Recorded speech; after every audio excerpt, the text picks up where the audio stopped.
Empezamos a grabar. Bien. eh, entonces, vamos a hablar del clima organizacional y para ello me voy a devolver de manera puntual y rápida algunas cosas que vimos la semana pasada.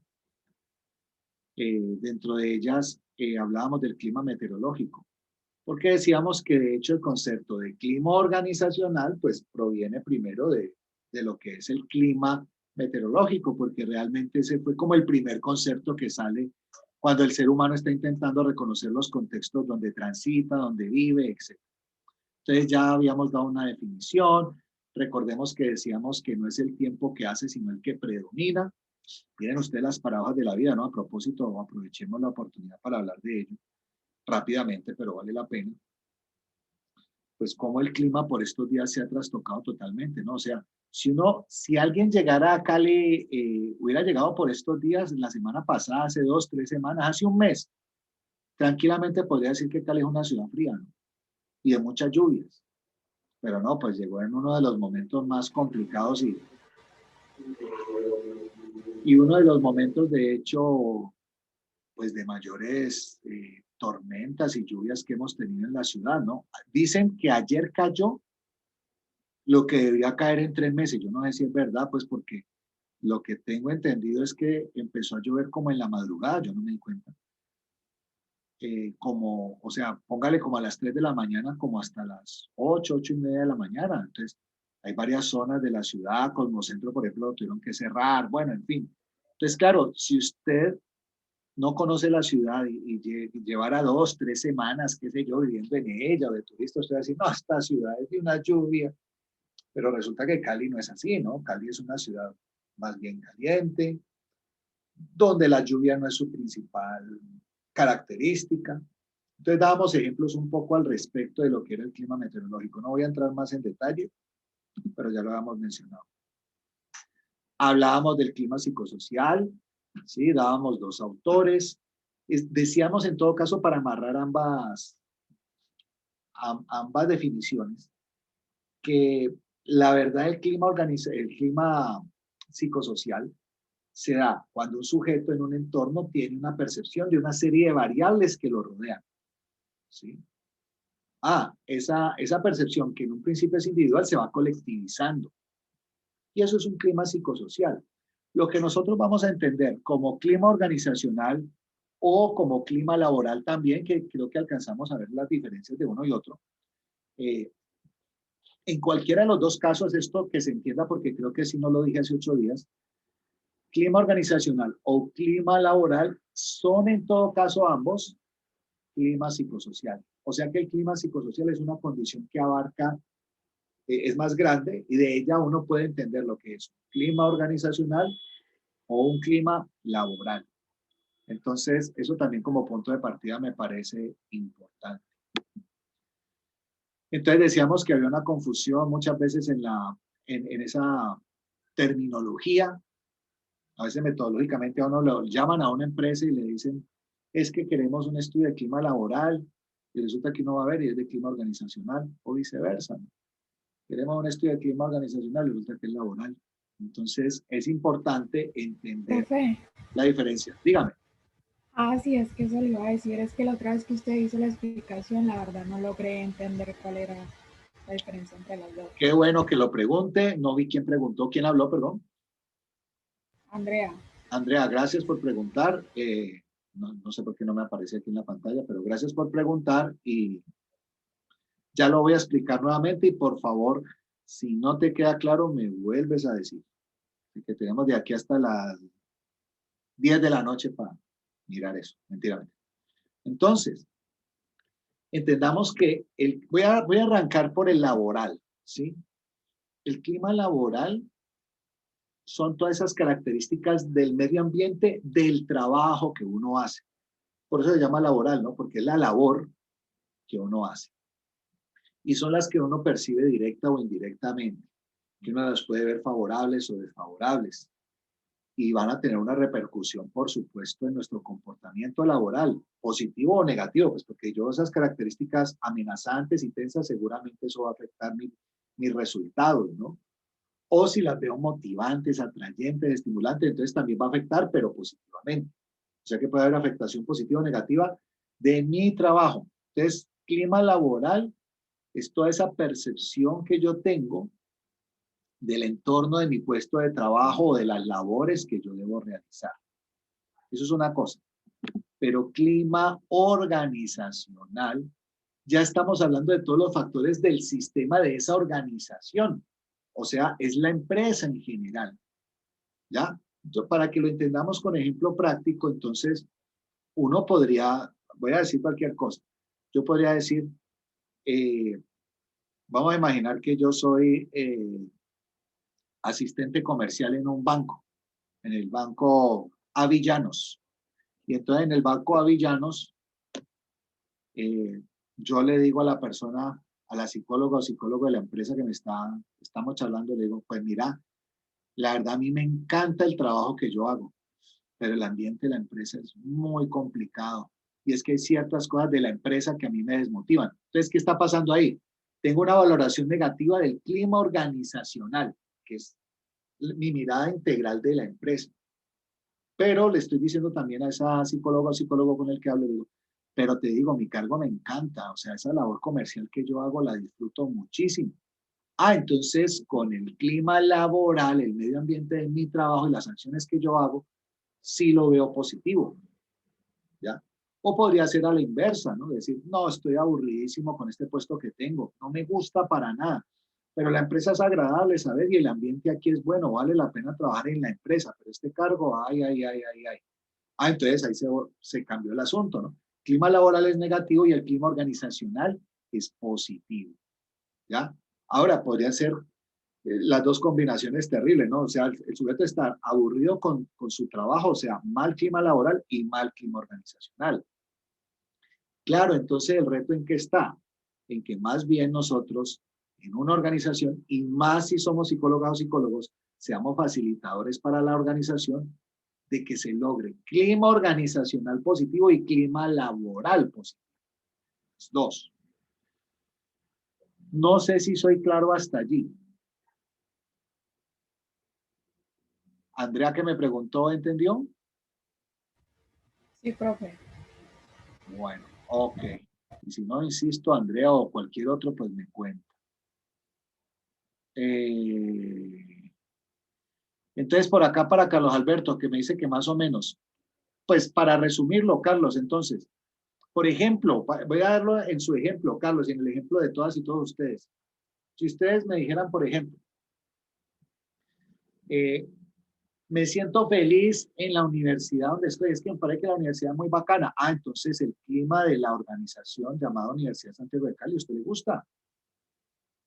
Pero que dijera, por ejemplo, la verdad, y espero que, esto es solo un ejemplo, ¿no? Que no les esté pasando a ninguno, pero es un ejemplo para que se me entienda.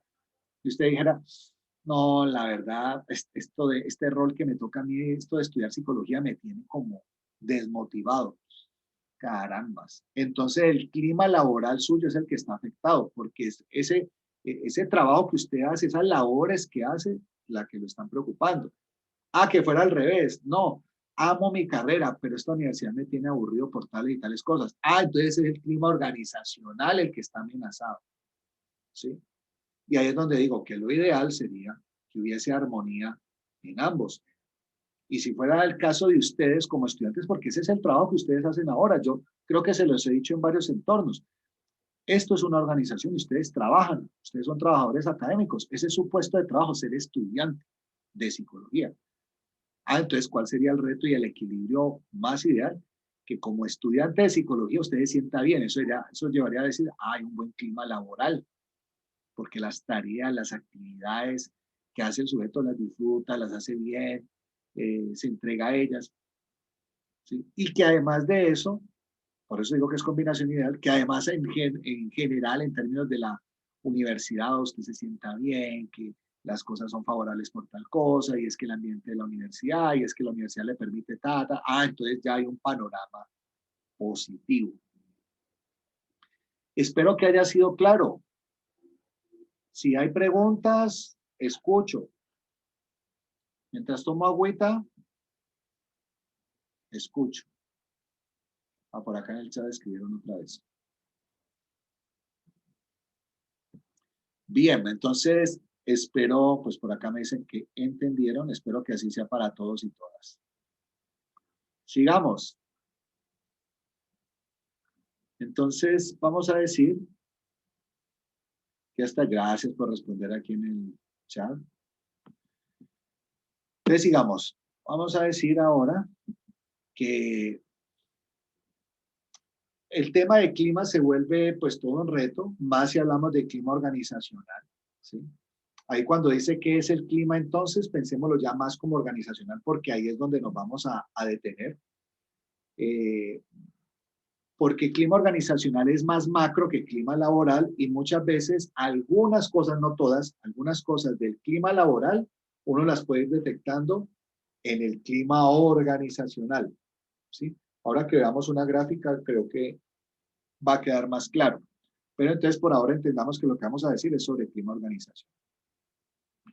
Entonces, en todo caso, en ese sentido, el clima va a hacer referencia al estado en que se encuentra una empresa en general o una organización o parte de ella, ¿sí?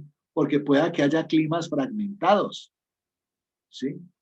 Entonces, que haya unas áreas donde el clima sea maravilloso y en otras donde el clima sea una verdadera pesadilla, eso podría ocurrir.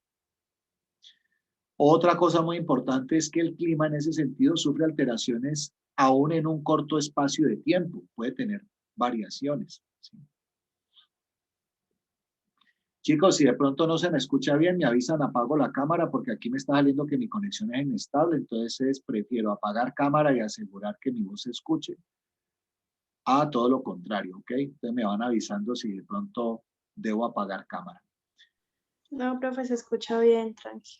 Bueno, me alegra, ¿no? Además para que en la grabación cuando quede, entonces vean esta belleza aquí que les habla y quedan más enamoradas todavía. Bueno, enamorados de su novia porque es verdad que yo soy la novia. Ay, hijo de madre, eso está quedando grabado. No. Bueno, sigue la novia aquí entonces.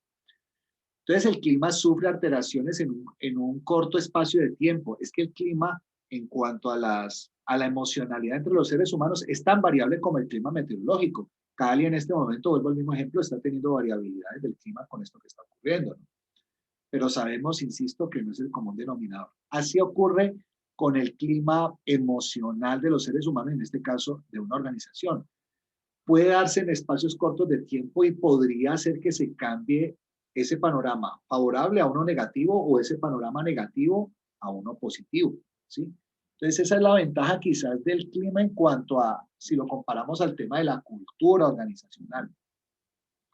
Por eso los cambios de cultura organizacional son más complejos, porque son hábitos o son costumbres o creencias arraigadas y desmontarlas para montar algo que se supone es positivo, aunque es posible, tarda mucho tiempo. Por eso ahora que me hacían la pregunta de que yo si pensara como, ahorita que se me hizo esa pregunta, yo les decía, no, es que si yo me hubiera quedado más tiempo en ciertos puestos de trabajo, era asegurarme que los cambios de cultura que de alguna manera yo fomenté, era asegurar que se hubieran mantenido, que no lo sé, o que lo pude garantizar mientras estuve, pero la idea es que, eso que les decía ahora, la idea es que hayan cambios que estén por encima de las personas, ¿sí? Entonces, que si quedaron esas costumbres positivas y demás, eh, no sea porque un sujeto está allí, sino porque ya se convierten en políticas de una organización.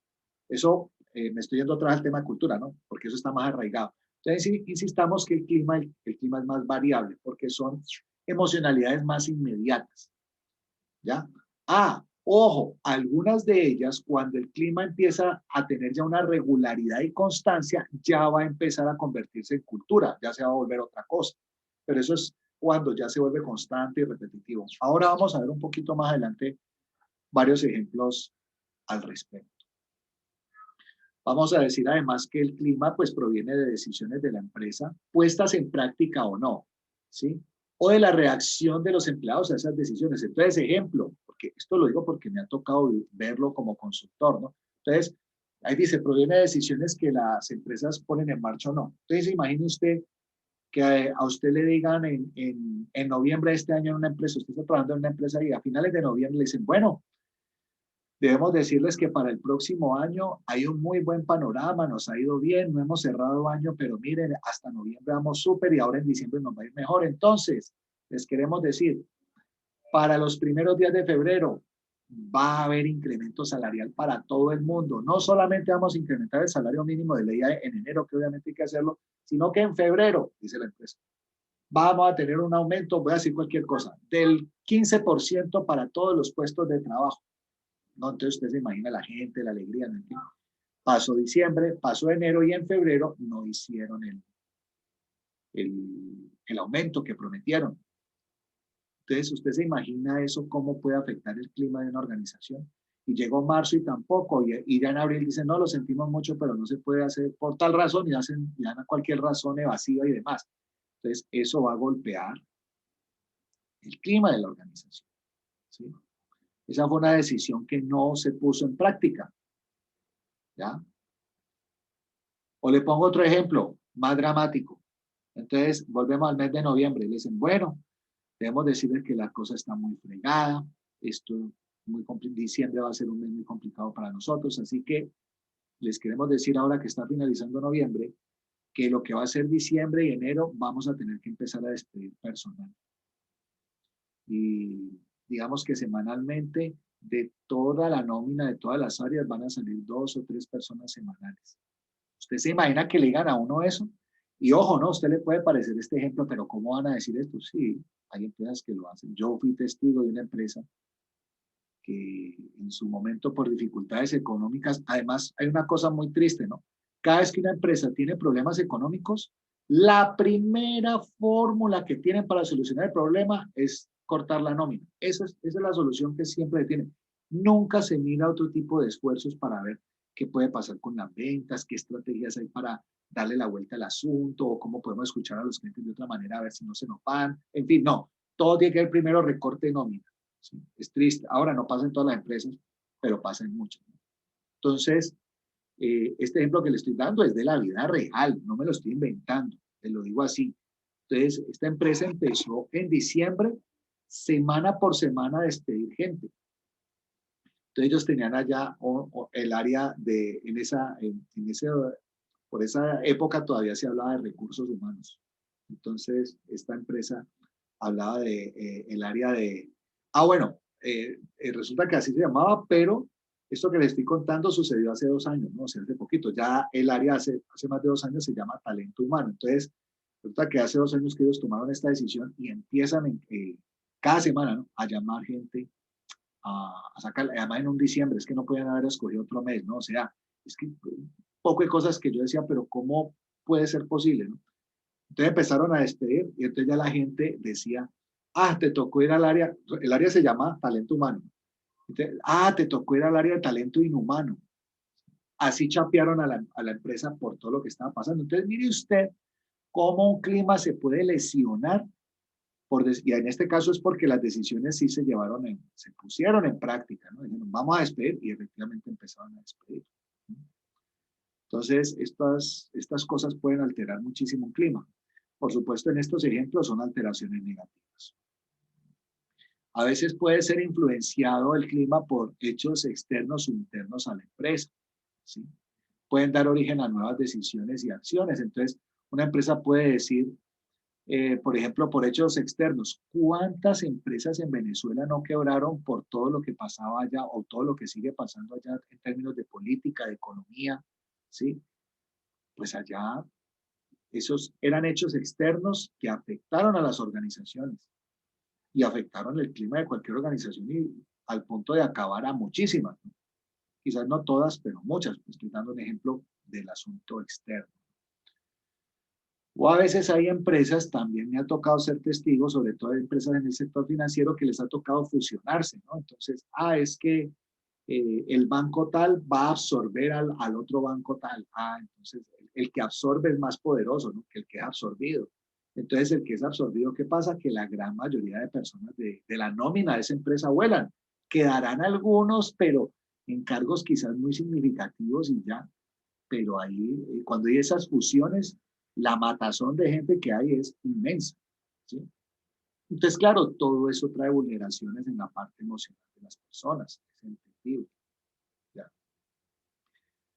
Bien. Hay una discusión que a mí me aterra que todavía se dé, pero se da en muchos autores, y es plantear que para algunos autores cultura y clima son lo mismo. ¿Sí?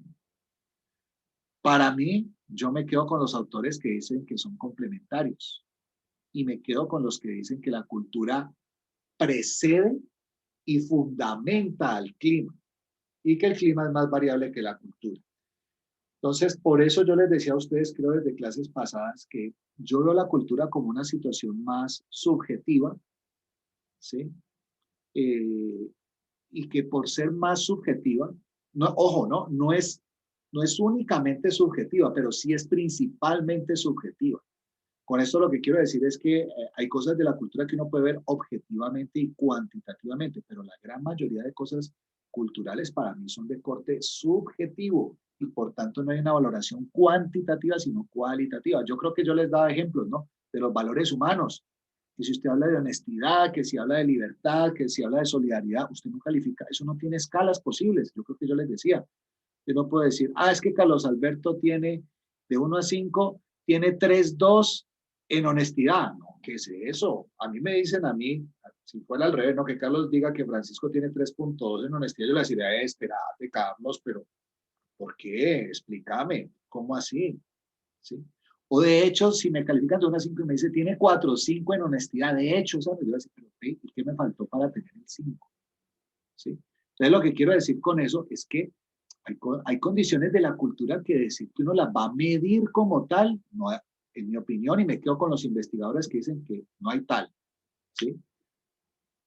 Hay más bien, ahí hay que comprender y describir qué es honestidad, ¿sí? No medir. Una cosa es medir, ¿sí? Y otra cosa es describir.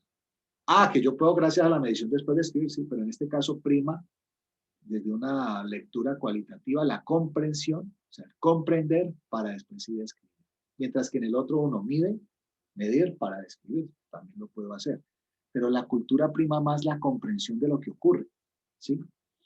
Mientras que en el clima sí puedo tener una medición. Ahora vamos a ver por qué, ¿no? Ya vamos a ver por qué los factores del clima sí pueden ser calificables de 1 a 5. Yo puedo calificar de 1 a 5 muchos de los factores, o todos los factores del clima, de la cultura, quizás algunos, por eso digo que no es 100% subjetivo, pero que prima lo subjetivo en la cultura. Espero estar siendo claro allí. Y como dice aquí en esta diapositiva, el clima es más variable que la cultura, ya lo habíamos dicho. La cultura está más arraigada, entonces pues no se mueve tanto, digámoslo así. Bueno.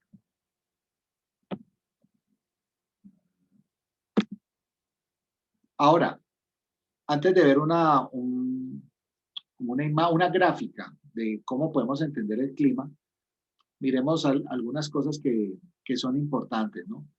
Normalmente cuando usted está en una organización y le dicen que necesitan hacer un estudio de clima organizacional, usted se va a dar cuenta que el 90% de las empresas, yo creo que estoy siendo generoso porque yo diría que prácticamente el 100% de las empresas, fabrica su propio instrumento de medición de clima.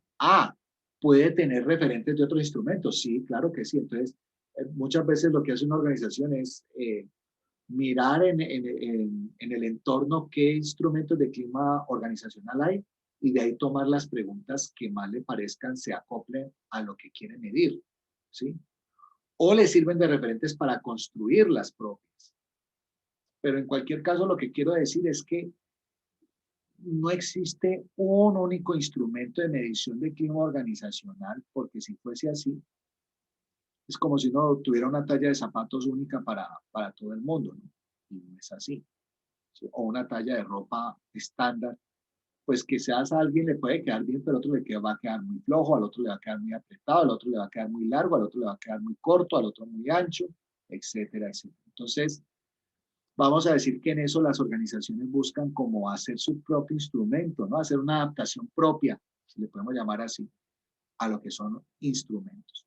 En todo caso, cuando usted le piden hacer un estudio de clima, lo primero que uno tendría que tener en cuenta es que debe tener una preparación.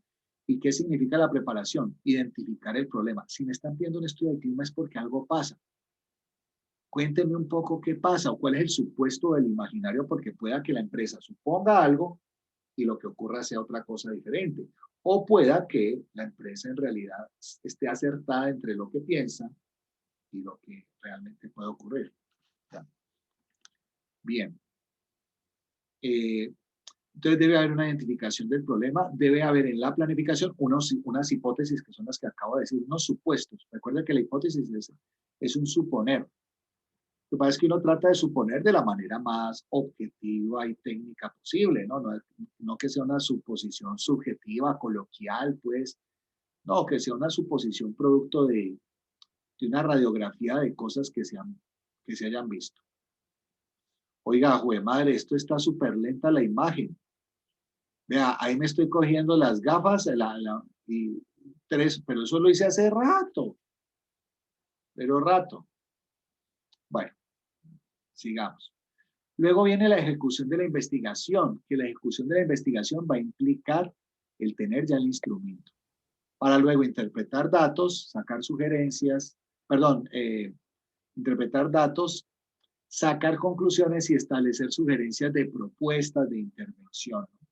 Eso serían como unos pasos mínimos. Y entonces tenemos múltiples herramientas, ¿no?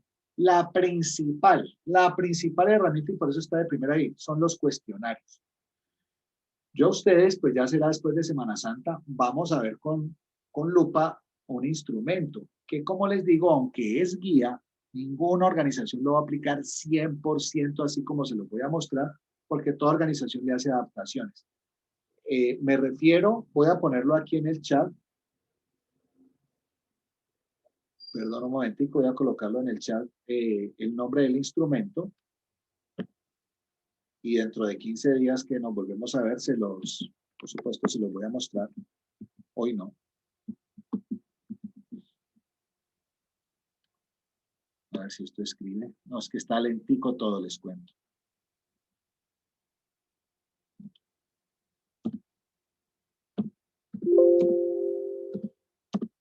El INCOC, ahí está, ahí les acabo de enviar, les sugiero a todas y todos que miren un momentico el chat para que vean la sigla, INCOC.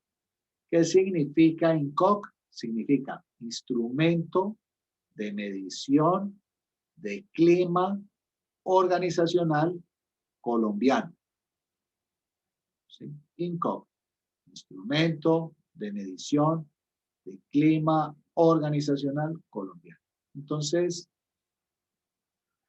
lo que quiero decir con esto es que vamos a ver ese instrumento porque es el que, digámoslo así, se ha construido en un momento dado teniendo en cuenta como los contextos generales de las empresas de Colombia, y a eso a mí me parece que está bien.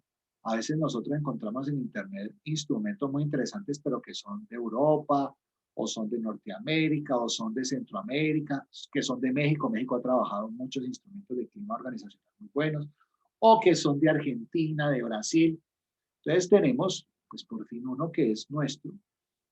No es nuevo, la verdad, pero pues lo que quiero decir al respecto es que es un instrumento que se sigue utilizando, pero que, insisto, es una guía porque entonces usted mira allí las categorías que eso tiene, las preguntas que se han diseñado y que hacen muchas veces las empresas, las reacomodan, ¿sí? Algunas las pueden dejar igualitas como están, pero hay otras que adaptan. Entonces, eso va a ser como lo más importante allí. Entonces, para que no se olviden y sepan, cuando les hablen de un INCOC, ya saben qué significa un instrumento de medición de clima organizacional colombiano. Perdón, tomo agua.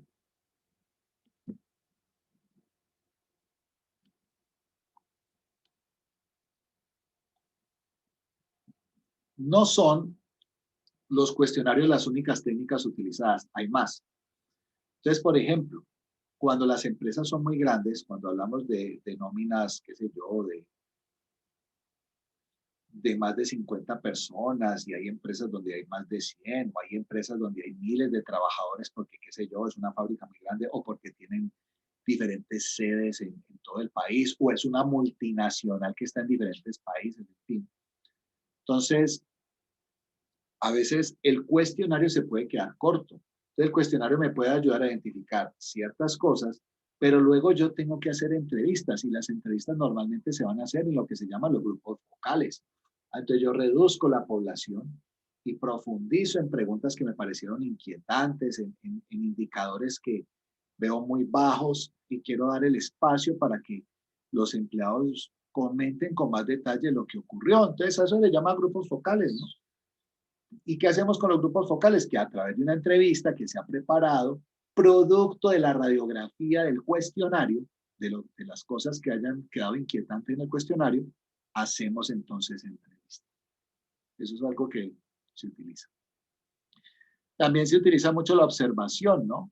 A esto se le llama más técnica y metodológicamente la observación encubierta. Antes el propio psicólogo o psicóloga de la empresa se va a hacer estudio de clima al área de mercadeo, por decir algo, o al área operativa, o al área tecnológica, o al área jurídica. ¿Sí? Lo que pasa es que la observación no es tan fácil porque si usted es la psicóloga o psicólogo de la empresa y empieza a ir periódicamente a una zona y dice, ¿usted por qué está aquí? Entonces, ahí es donde muchas veces se crean incluso libretos ficticios, pero pues que, aunque son ficticios, es con la premisa de entender que todo es en aras de la mejora de la organización. Donde, ejemplo, se dice la psicóloga o el psicólogo, no, es que estamos haciendo aquí una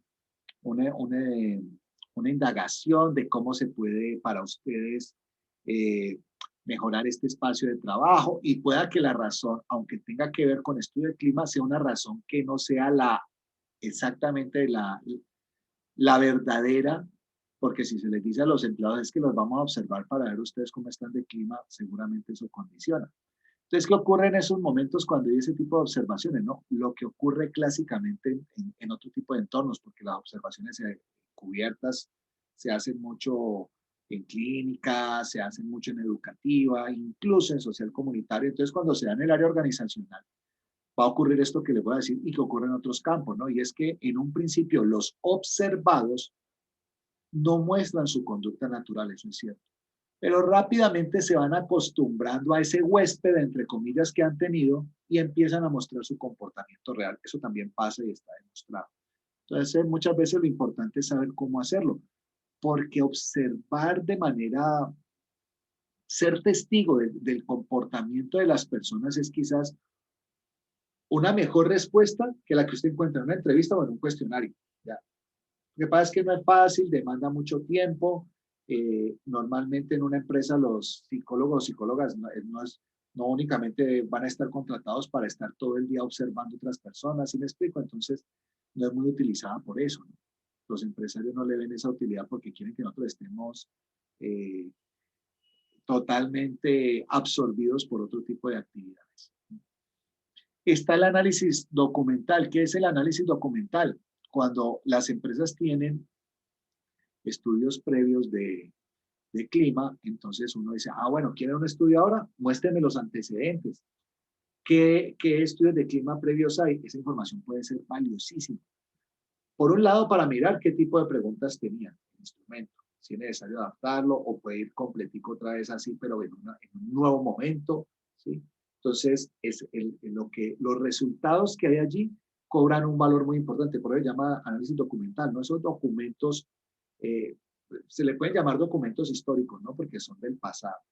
Es que esto lo hicimos 6 meses atrás o esto lo hicimos hace 2 años y es lo único que hay. Bueno, muestren a ver qué pasaba en ese entonces, que eso puede darnos una impronta de guía para lo que vamos a plantear ahora. Entonces, el análisis documental es importante.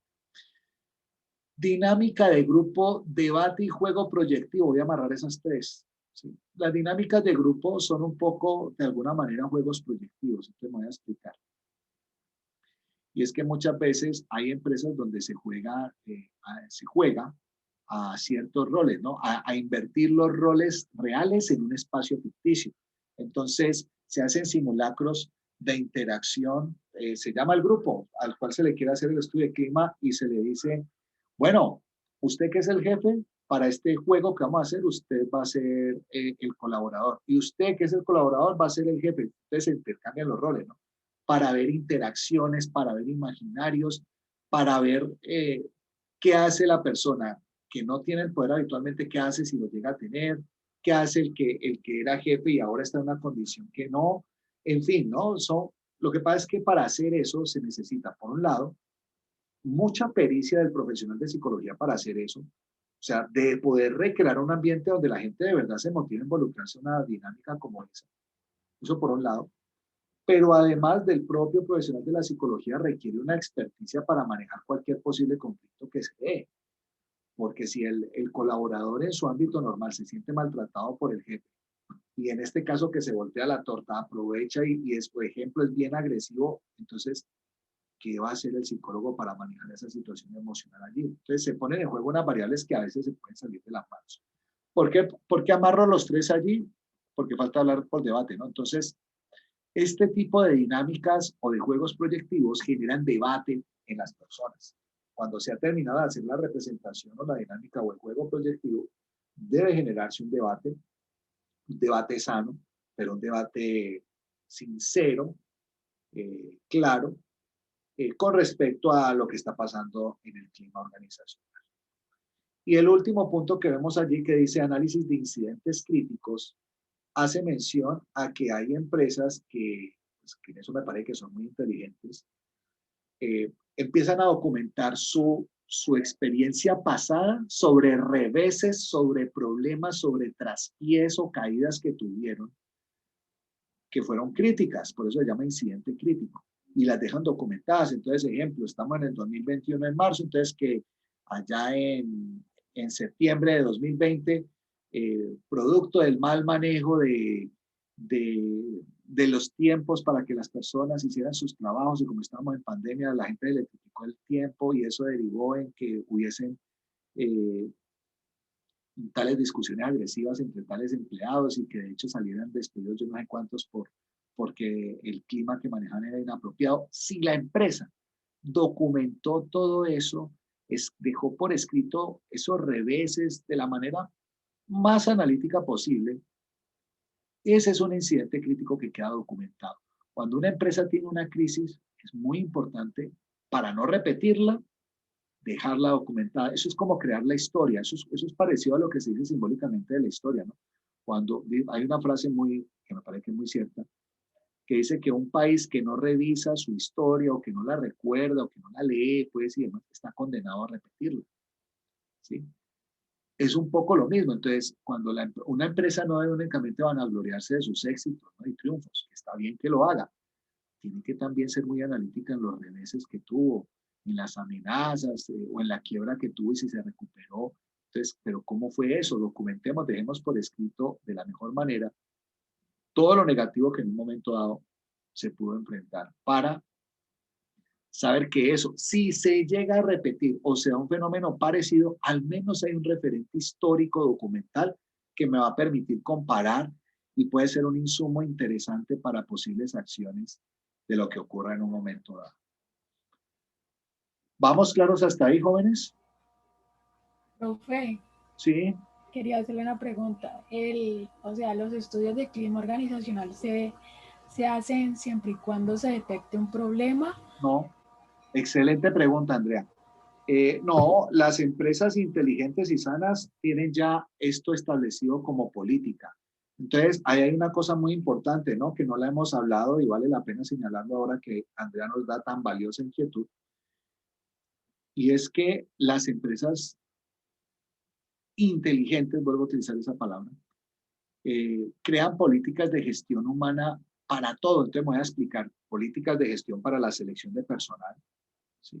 Y cuando digo políticas, entiéndase como políticas como es una serie de parámetros, normas, normatividad, leyes, si usted quiere, y todo eso se le van a llamar políticas. En este caso, en el ejemplo que estoy dando, de selección de personal. Entonces, ejemplo, ¿no? Hay empresas que tienen por política, para que entienda la frase, hay empresas que tienen por política no contratar familiares. Pues es su política. Y si así lo tiene, está documentado y demás, pues hay que respetarla, ¿cierto?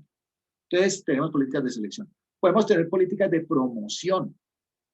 Entonces, las políticas de promoción son, bueno, después de cuánto tiempo una persona se le va a dar la oportunidad para ser promovida.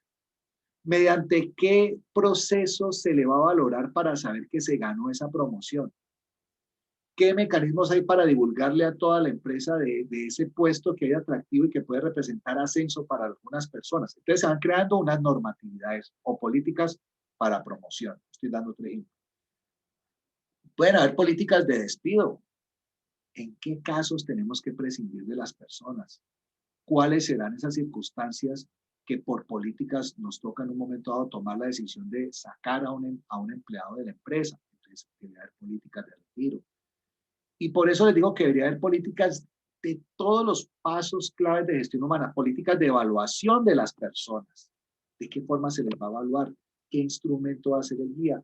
¿Cuáles son los parámetros orientadores para ello? Entonces se sacan unas políticas. Y ahora sí voy al tema de clima. Clima debería estar como política, porque la pregunta de Andrea es interesante. Es que no debería ser eh, no debería simplemente hacerse un estudio de clima porque se está empezando a sentir que las cosas van mal. No, por política una empresa debería valorar al menos 2 veces al año hacer estudios de clima. Simplemente es un chequeo sano, preventivo. No decir, no, es que solamente lo vamos a hacer cuando sintamos que haya problemas. Cuando un grupo humano está sintiendo que hay problemas, muchas veces el problema viene de meses y es más grande y ha cogido más fuerza de lo que uno imagina. Solo que la gente al final es que revienta y explota. Entonces, por eso es mejor esto crearlo en un marco de políticas. Entonces usted va a encontrar organizaciones donde por política el estudio de clima se hace, voy a decir cualquier cosa, se hace uno en junio y otro en diciembre. ¿Listo? Y ya es por política. Entonces, vamos a decir que en eso es mejor esa posición proactiva, sana, preventiva, que está en un marco, respaldada en un marco de políticas. No sé si respondí la pregunta, Andrea.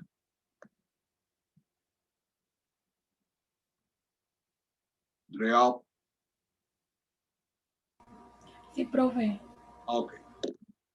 Y espero que para todos pues haya quedado claro. Además, el asunto de las políticas, ¿no? Que insisto, no es un tema del curso, pero que vale la pena que usted lo comprenda desde ya. Cuando se habla de las políticas de la empresa, bueno, hay políticas de todo tipo, ¿no? Hay políticas financieras para el manejo de las finanzas, políticas administrativas, políticas tecnológicas, políticas jurídicas de la empresa. Nosotros estamos hablando de las políticas de gestión humana, del talento humano. Entonces debería haber políticas en esos 3 procesos gruesos que vimos el semestre pasado y que este inicio del semestre lo recordamos. Políticas de provisión de personal, políticas de retención de personal y políticas de retiro del personal. Es más, todo enmarcado en ese 4º paso que veíamos transversal, que es capacitación y desarrollo. Entonces debería haber políticas de desarrollo humano en la organización. Muy importante ahora que se hizo la pregunta por parte de Andrea. ¿Soy claro hasta ahí, jóvenes? Ahí sí les pregunto a todos, por favor, díganme que sí o no, pero ¿he sido claro con el tema de las políticas? Sí, profe.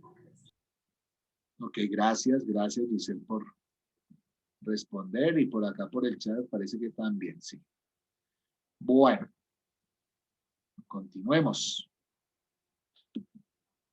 Esta gráfica me parece fundamental. Échenle una miradita mientras voy por agua. Voy a traer agüita. Échenle una mirada y ya la voy a explicar.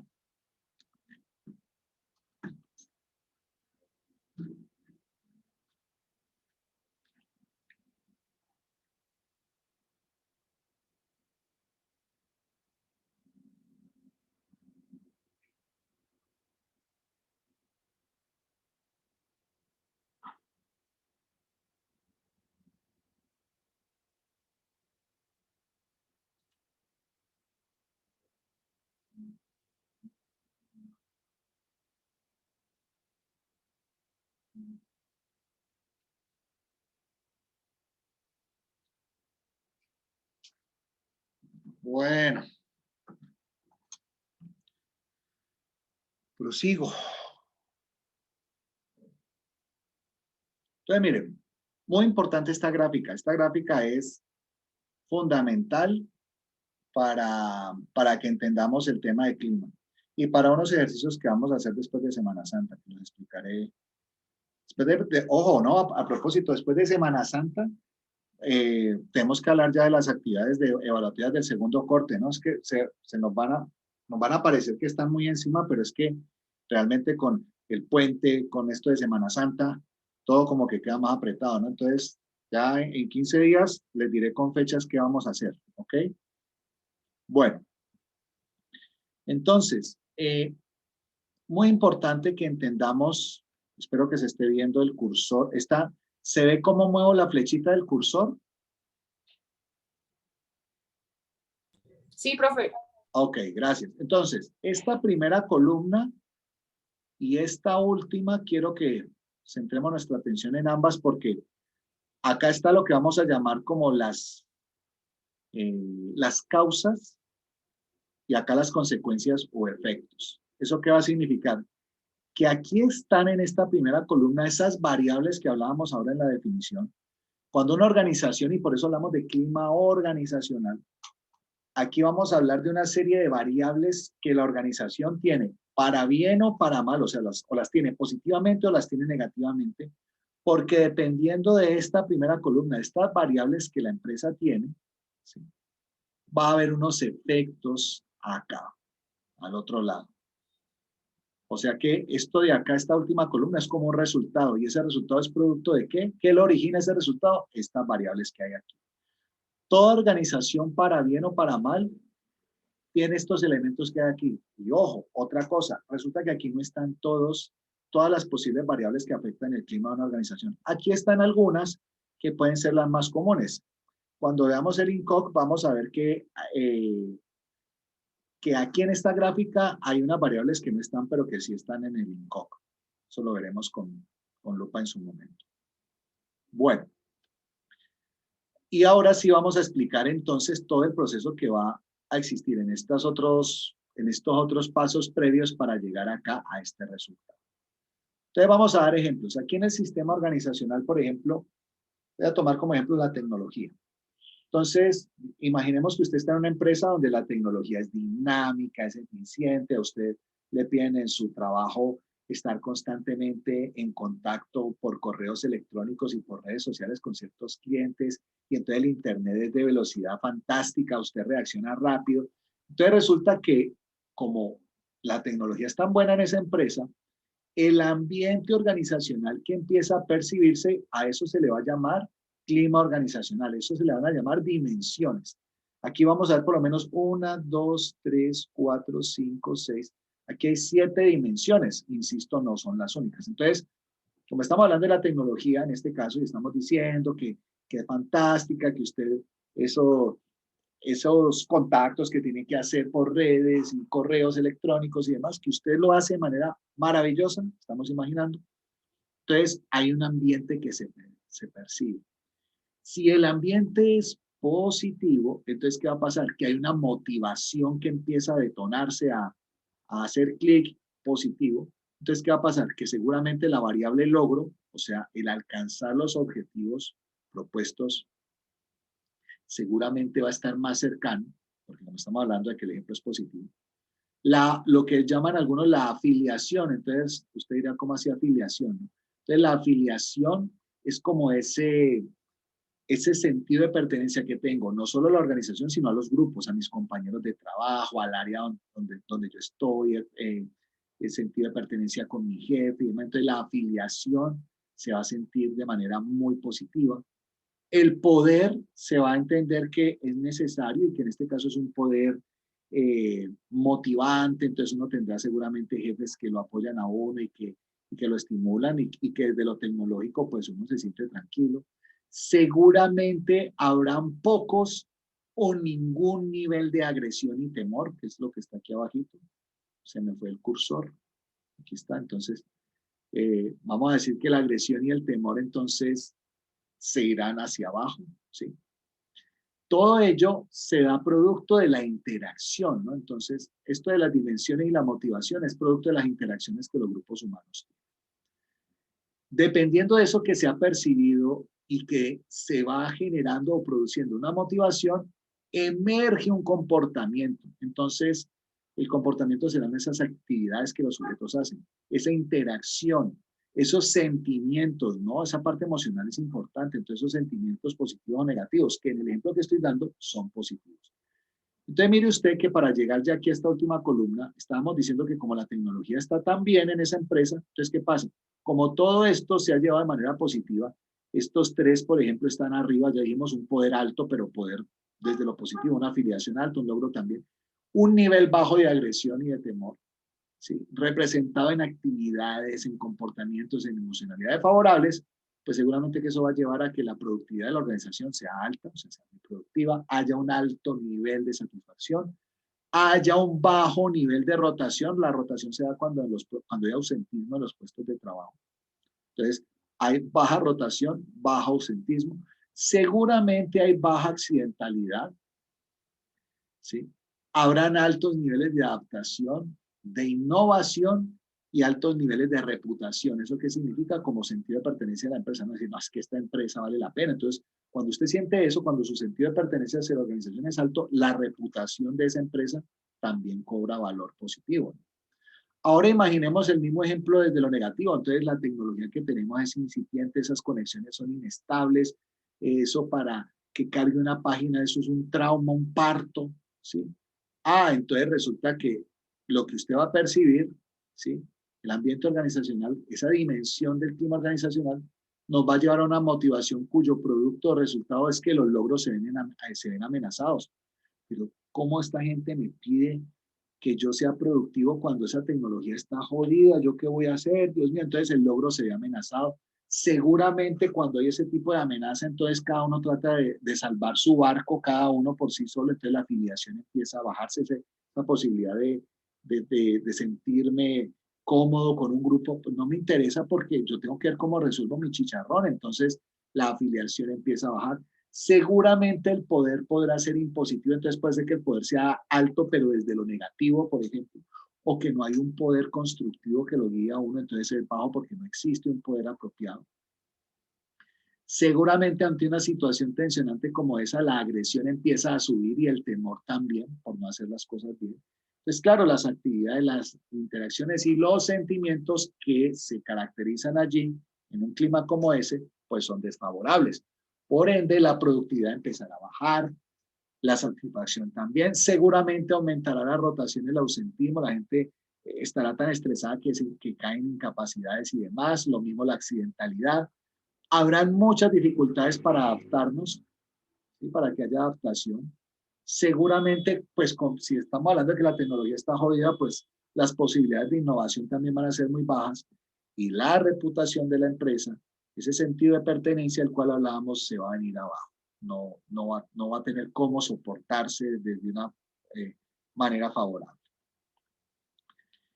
Asimismo puede pasar con cualquiera de estas otras 6 variables o dimensiones del clima, ¿no? Entonces, recuerde, la estructura organizacional, estamos hablando, piénsela como el organigrama, ¿no? Entonces, cuando hay estructuras demasiado piramidales, muy jerárquicas, donde está la cabeza en la punta y hay muchos niveles, esas estructuras a veces terminan siendo muy peligrosas para el adecuado clima de una organización. Cuando los canales de comunicación son con tantos pisos y para hacer una acción hay que consultarle a 3 o 4 pisos de arriba en esa pirámide, eso muchas veces afecta a las organizaciones, ¿no? Para que entendamos la estructura desde esa manera. Por eso hoy en día las empresas tratan de aplanar su organigrama, donde los cargos no hayan tantas diferencias piramidales, ¿no? Entonces, habrán diferencias, pero no tan variadas como las había antes, ¿no? Entonces, cuando se aplana, la comunicación fluye más fácil, ¿no? Las probabilidades de comunicarnos más rápido, de entender lo que el otro dice, de que no se distorsione la información, pues es mucho más favorable cuando las organizaciones son más bien con pocos pisos jerárquicos. Está la estructura social, que es la forma de relaciones que tiene la empresa, ¿no? Entonces hay empresas donde da gusto hablar con las personas, ¿no? Y usted no importa si es el gerente general o un jefe o un obrero, un empleado raso, todos tienen una dinámica de comunicación interesantísima. Entonces la estructura social es favorable. O lo contrario, ¿no? Cuando hay demasiados protocolos, formalismos, y a todos los duros hay que llamarles doctor, y de ahí para allá sí ya los términos cambian y demás, entonces la estructura social puede ser un poco más compleja. a veces eso puede atentar contra todo el sistema del clima, como ya lo hemos mencionado. Las prácticas de administración, ya lo habíamos dado con un ejemplo en unas 2 diapositivas atrás, cuando decíamos lo que se pone en marcha o no. Entonces decíamos, es que si se habla de aumentar un sueldo, pues hombre, pues si usted lo prometió, busque la manera hasta donde pueda de cumplirlo, que si no lo cumple sea por algo que definitivamente es imposible y explíquelo, ¿no? Explíquelo porque si no eso va a ser un atentado contra el clima de la organización. Muy ligado a las prácticas de administración están los procesos de decisión, de las tomas de decisiones, ¿no? Que en un momento dado se pueden dar. Y las propias necesidades de los integrantes o miembros de una organización, ¿no? Entonces, hay empresas que se preocupan realmente por las necesidades de sus empleados. Entonces, ejemplo, hay apoyo para estudio, porque saben que muchos de los empleados son jóvenes que se quieren superar, que quieren seguir adelante, entonces la empresa tiene una serie de auxilios, entonces se apoyan las necesidades de los miembros, por dar un ejemplo, ¿no? Entonces, si la variable está bien, pues obviamente todas las repercusiones que hay en la última columna van a ser positivas, pero si la gente siente que no se suplen sus necesidades, pues obviamente todo este sistema se puede ver afectado. Se supone que los estudios de clima organizacional que me permiten una retroalimentación del sistema. ¿Sí? Cada vez que uno hace un estudio de clima, lo que busca es ver cómo está la empresa. Una cosa más para cerrar por ahora este tema, ¿no? Lo cerramos solo de manera temporal, ¿sí? Y es el hecho de que usted va a ver que antes, y cuando digo antes es finales finales del siglo pasado, o sea, en la década de los 90 y parte del siglo XXI, las empresas cometían un error muy grande, ¿no? Y es como son demasiados factores los que pueden haber de un clima organizacional. Entonces resulta que se trataban de evaluar todos los factores, ¿sí? Entonces vamos a imaginar, por ejemplo, que solamente fueran estas 7 dimensiones, insisto, son más. Cuando veamos el INCOC vamos a ver otras dimensiones adicionales a las que están aquí. Y aquí solo hay algunas. Pero imaginemos que fueran 7. Y que usted por cada una de esas dimensiones sacara 10 preguntas. Eso significaría un instrumento de 70 preguntas. Un instrumento de 70 preguntas es demasiado. ¿Sí? Hace años, y por eso le digo que esto hubo un tiempo que era, la verdad, dramático. Uno encontraba instrumentos de medición de clima de 300 preguntas. Eso fue el instrumento más campeón que yo llegué a ver alguna vez. Un instrumento de 300 preguntas. ¿Usted se imagina con qué motivación, a propósito, le va a responder un trabajador 300 preguntas? O sea, eso no tiene sentido. Eso, el propio... Después de la pregunta 50 cambia el clima para responder eso. Exactamente. Totalmente de acuerdo. El instrumento propio es un atentado contra el propio clima de la organización. ¿Sí? Y es increíble, pero esto pasa más de lo que uno imagina. Pero totalmente de acuerdo. Creo que fue Gisela la que habló. No alcancé a mirar, pero bueno. Sí. Eso.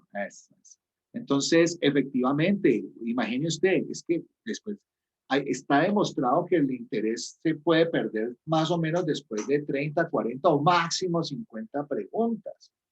Entonces, hoy en día las organizaciones han entendido eso y los instrumentos son más concretos, pero, de mucha atención, eso lleva a tomar entonces ciertas medidas. Cuando mirábamos en las diapositivas anteriores que se generan hipótesis, ¿eso qué va a llevar? A que usted, por ejemplo, entonces tenga ciclos de evaluación de clima. ¿Qué significa eso? Que usted va a evaluar, por ejemplo, usted podría hacer evaluaciones de clima 3 o 4 veces al año y no pasa nada. ¿Qué es lo que pasa? Que la que hace en el primer trimestre del año, ¿cierto? Por ejemplo, ahora en marzo, arrancó enero, febrero, y usted en marzo hizo un estudio de clima. Entonces usted, ejemplo, cogió, dice, es que vamos a evaluar por ahora tecnología, estructura organizacional y social. Esas 3. Diseñamos las preguntas y son máximo 30 preguntas. Muy bien. Analiza, saca resultados, empieza a mirar a ver qué es lo que está fallando, crea programas, empieza a intervenir. Y por allá, luego, abril, mayo, en junio, evalúa con otro instrumento liderazgo, prácticas de la administración y procesos de decisión. Ah, muy bien, entonces cogí otros 3 y evalúo y saco el panorama e integro a los programas de mejora eso. Y así, por eso les digo que incluso aquí estamos viendo 7 dimensiones, son más. Entonces yo las puedo ir juntando por grupos, ¿sí? Ah, y las puedo juntar de manera intencional porque es que, ejemplo, no es que mira, voy a juntar liderazgo con procesos de decisión y necesidades de los miembros porque es que tenemos ciertos jefes que están atentando. Ah, entonces yo puedo unir intencionalmente algunos factores porque he creado hipótesis, ¿ya? Entonces focalizo sobre ello, saco la radiografía de eso, hacemos programas de intervención y ya sobre eso, después cuando venga otro ciclo de evaluación de clima, ya tomamos otras variables. Y así. Entonces, eso para que entendamos que hoy en día hemos superado ese modelo que era bastante paquidérmico, era un dinosaurio gigante, usted enfrentara un cuestionario de 300 preguntas. Era lo más inhumano y anticlima pensar en una cosa como esa. Muy bien. ¿Cómo estamos hasta allí? ¿Clara la gráfica? ¿Clara la explicación?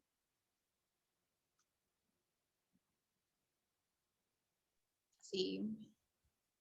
Sí. Me encanta los sí musicales, ¿no? Entonces por allá, sí, sí. Está bien. Hasta con notas musicales estuvo eso.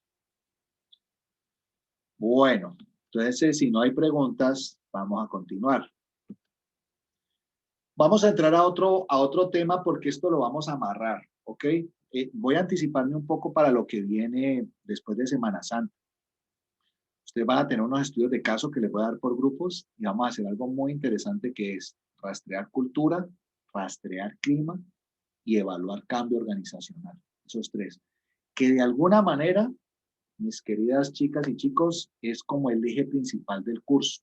O sea, tenemos otras temáticas, por supuesto, en el curso, pero el eje de mayor cimiento para Organizacional 2, de acuerdo a lo que se estructuró en el programa y que a mí la verdad me parece muy pertinente, es el tema de cultura, es el tema de clima, es el tema de cambio organizacional. Además, hoy en día, con todo lo que está ocurriendo en el mundo del trabajo y las organizaciones, desde lo que ha pasado en el planeta en general, pues son temas de mucha vigencia.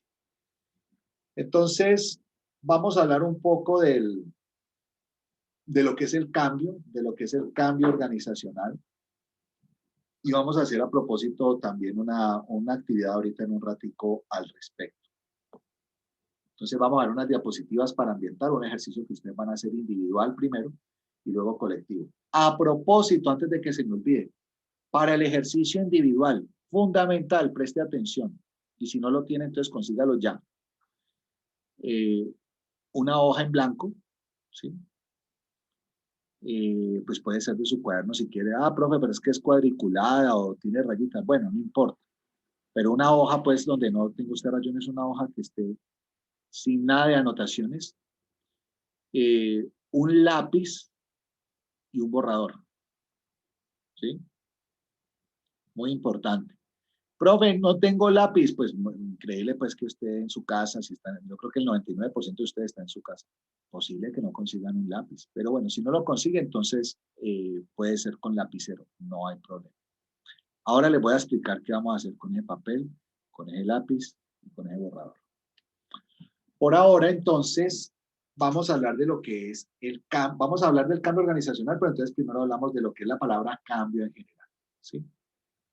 Para muchos estudiosos, sobre todo desde el campo educativo, desde la propia psicología educativa y el campo de la educación en general, el cambio implica que usted tiene, como ve aquí entre paréntesis, vamos a ver si pongo aquí el cursor así, usted tiene un aprendizaje determinado, ¿sí? Pues resulta que para cambiar usted tiene que desaprender para volver a aprender. ¿Qué significa eso? Ojo, ¿no? Que en este paréntesis, esta palabra aprendizaje que hay aquí, la primera, y esta que está acá de última, son diferentes. O sea, el aprendizaje que usted tenía acá era viejo, usted lo desmontó y ahora tiene un aprendizaje. Eso es un cambio realmente, ¿no? Porque no puede ser cosas que yo aprendí, las conservo, aprendo otras y ahora hago las dos cosas, que eso no es cambiar. Cambiar es cuando usted algo que ya tenía como aprendido y lo tenía rutinizado de una manera, lo desmontó, ¿sí? Por eso se habla de desaprenderlo, para aprenderlo de otra manera. Por eso hay como 3 pasos. Aprendizaje viejo, por decirlo así, desmontada de ese aprendizaje viejo que sería el desaprendizaje, la palabra de la mitad, y aprendizaje, que es nuevo, a comparación del primero. Bien, entonces en ese orden de ideas, perdón, aquí cierro algo que se abrió, listo. Entonces en ese orden de ideas vamos a decir que también comprender la palabra cambio implica asumirla como un proceso que es individual o colectivo, ¿sí? En búsqueda de nuevos significados y sentidos innovadores. Miren, cambiar implica desprenderse de elementos ya conocidos para explorar situaciones no afrontadas, desconocidas, que nos llevan a nuevos significados. Entonces, lo famoso re, ¿no? Entonces, el resignificar o el reconocer. Uno podría decir que en estricto sentido esta pandemia nos llevó indudablemente a nuevos aprendizajes, ¿sí? A desprendernos de cosas y tener que aprender cosas que nunca nos habíamos imaginado y desprendernos de otras, ¿sí? Entonces, vamos a decir que de alguna manera eso, cuando uno vive esos procesos, uno resignifica, uno reconoce. Recuerde que conocer es una cosa y reconocer es otra. Entonces uno más bien va a al reconocer. Todo eso es fundamental. La imagen que está allí, para que la entendamos, es el simbolismo como de desprenderme de un ropaje que tenía para ponerme otro, ¿sí? Entonces, el cambio implica dejar atrás ese ropaje que tenía viejo, o si no estaba viejo, pues era un ropaje que no me sirve y no aplica para las condiciones actuales. Entonces, me lo quito y me pongo uno que realmente es el apropiado para el momento actual. Eso es un cambio. Y en esto, insisto, yo creo que este tema de la pandemia, de lo que hablábamos al inicio de la clase, cuando buscamos sanamente ponernos trascendentales, que me encanta a propósito, es precisamente cambiar, es desprendernos de cosas y transformarnos. Claro, no implica desprendernos de todo porque no se trata de eso, pero sí de cosas que en un momento dado, pues, no son necesarias. Bueno. Si esto se moviera sería muy hermoso. Bueno, voy a resumir esta diapositiva porque tiene mucho contenido además. Entonces voy a resumirlo. Simplemente vamos a decir que los adultos como tal necesitan de mucha atención en sus procesos de cambio, ¿sí? Está demostrado que a mayor edad, mayor resistencia al cambio.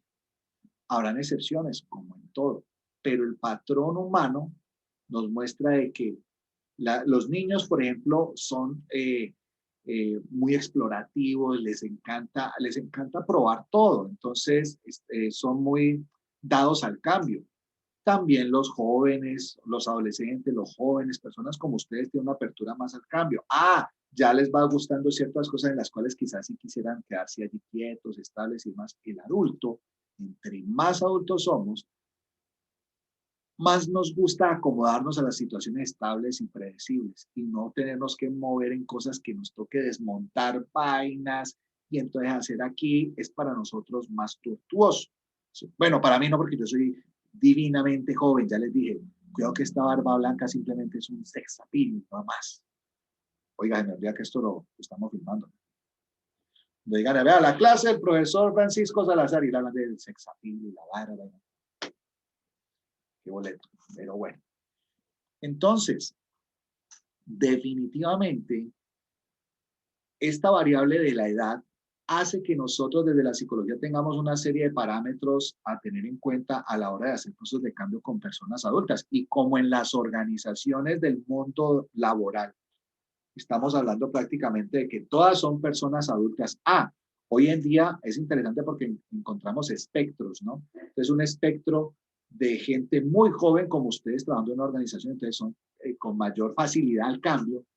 Ahora unos con una edad un poco mayor que son abiertos al cambio, pero con un poco más de resistencia. Habrá personas más adultas que esas son más precavidas con el cambio y otras que tienen una edad ya avanzada, que están en la organización, muchos a punto de jubilarse y demás, que no quieren cambiar. Literal, no quieren cambiar. ¿Y qué hace una organización allí? Entonces tiene que tener una serie de elementos y condiciones reflexivas. Usted las va a encontrar en esta imagen que, insisto, no las voy a leer por ahora, pero que usted de alguna manera va a contribuir a que estas personas abran su mente, crean en sí mismas, porque muchas veces lo que ocurre en el adulto de cierta edad es que se pone barreras mentales, no, yo no soy capaz. O muchas veces enmascara ese sentimiento de incapacidad diciendo, pero yo para qué, si yo como sé hacer las cosas, las hago bien, no me moleste en la vida, déjeme trabajar así como ya lo sé. Y todo eso pueden ser detonantes graves para enfrentar a una organización. Entonces, está en nosotros desde la psicología buscar estrategias para que estas personas no se sientan amenazadas, el cambio sea un cambio que se caracterice por procesos humanos, no impositivos y dictatoriales, porque hay entradas que son jodidas, ¿no? Simplemente, usted no va a cambiar, pues ahí está su carta de renuncia y se nos va, lo sé qué. Hay entradas que son en esto demasiado, pues yo no sé si decir inhumanas, pero que son muy prácticas, ¿no? Por lo menos, y que, digámoslo así, uno desde su óptica como psicólogo, uno quiere que todos de alguna manera asuman el proceso y es natural que algunos se suben más rápido a ese tren de cambio y hay otros que les cuesta un poco más, entonces para eso estamos, ¿no? Para tratar de dinamizar a las personas que no lo están y motivarlas y darles el sentido de lo que vale la pena allí asumir como riesgo. Bien, yo miro aquí una cosa, perdón. Ya. Entonces, vamos a decir que por eso, y más en el adulto, insisto, de cierto nivel de edad, el cambio implica vencer temores, vencer inseguridades, predisposiciones mentales que se tienen, tensiones físicas y mentales, modelos tradicionales y cerrados y mecanismos de defensa. Que los mecanismos de defensa di ahorita el ejemplo, ¿no? No, yo para qué si yo hago las cosas bien así, a mí no me vengan a imponer eso, no sé qué, esos son los mecanismos de defensa. Muy típicos además. Claro, cuando vemos que la cosa no es tan grave y que no vamos a naufragar, ni que nos vamos a hundir, ni que nos van a devorar, ni demás, y empezamos a darnos cuenta que asumimos el cambio y que empezamos a experimentarlo, pues resulta que de manera positiva esto va a traer desarrollo de la creatividad, decir, mira, si pude, uy, no, si yo pude esto, voy a arriesgarme, voy a hacer tal otra cosa. Uno ya empieza como a creer en sí mismo, ¿no? Entonces hay confianza en sí mismo, hay apertura mental, apertura física, porque cambiar a veces desgasta no solo mental, sino físicamente, pero uno dice, no, vale la pena y sé que aunque me canse un poco es parte del proceso. Hay habilidades de motivación, de automotivación y de motivación hacia otros. Hay exploración de modelos innovadores y hay muchos mecanismos de reflexión, donde ya uno dice, no, pensémoslo bien porque sí puedo. Entonces, cuando los cambios sean de esa manera, y en eso desde la psicología tenemos mucho para apoyar emocionalmente a las personas, digamos que esto puede hacer que la empresa realmente pueda responder de la mejor manera a lo que se necesita en un momento dado. Bueno, esto no voy a redundar en esto, pero vamos a decir que simplemente desaprender, desmontar algo es una auténtica forma de aprendizaje.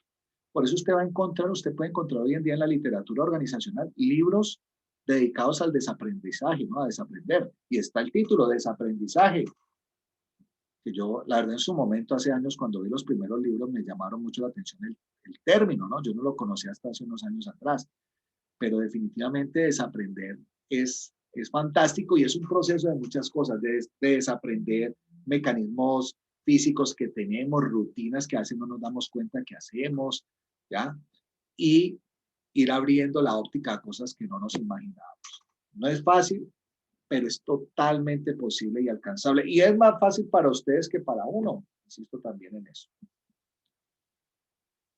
Bien. Quiero llegar a esta reflexión de aquí. La voy a leer porque me parece fantástica y ya vamos a hacer el ejercicio que viene a continuación. Entonces, miren. Voy a leer esto porque me parece clave, importantísimo. Todo camino que sea realmente tal, o sea, que sea un camino, y que progrese se funda en la renuncia permanente a lo anterior, sin estancarse nunca en nada. Y dejar no significa realmente prescindir de lo que se ha hecho, sino ahondarlo. O sea, paro allí un momento. No es que uno siempre tenga que estar votando todo, ¿no? Y cambiando todo. Pero a veces, al menos es entonces algo que usted ha aprendido, ahondarlo más para comprenderlo en otra dimensión. Ya les voy a dar ejemplos para que lo entiendan. La rutina estanca, dice allí. Entonces, mire el ejemplo tan hermoso que es el que voy a explicar ahora. No significa, por ejemplo, que si rezas el Padre Nuestro, tengas que dejar de rezarlo. No se trata de eso.